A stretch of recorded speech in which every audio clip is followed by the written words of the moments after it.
Hi everyone. இன்னைக்கு நம்ம gateway of சென்னைன்னு சொல்லப்படுற செங்கல்பட்டு டிஸ்ட்ரிக்ட் பத்தி தான் பார்க்க போறோம். செங்கல்பட்டு டிஸ்ட்ரிக்ட் 2019ல காஞ்சிபுரம்ல இருந்து ஒரு பகுதியா பிரிஞ்சு தனி டிஸ்ட்ரிக்டா மாறி இருக்கு. 1900ல செங்கல்பட்டுல அதிகப்படியா பாட்ரியும் ரைஸும் மேனுஃபேக்சர் பண்ணியிருக்கிறதா சொல்றாங்க. அதிகப்படியா காட்டனும் சில்க்கும் வந்துட்டு நெய்யிற இடமா இருந்திருக்கு. அது மட்டும் இல்லாம எக்ஸ்பென்சிவ்னு சொல்லப்படுற இண்டிகோ டையிங்கும் செங்கல்பட்டுல நடந்திருக்குன்னு சொல்றாங்க. டேனரிஸும் இங்க செங்கல்பட்டுல பண்ணிட்டு இருந்திருக்காங்க.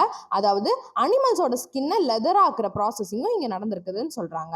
செங்கல்பட்டுல அதிக அளவுல கோயில்கள் இருக்கதாவும் அதுதான் செங்கல்பட்டுக்கே ஒரு ஃபேமஸான இடமாவும் இருக்குதுன்னு சொல்றாங்க.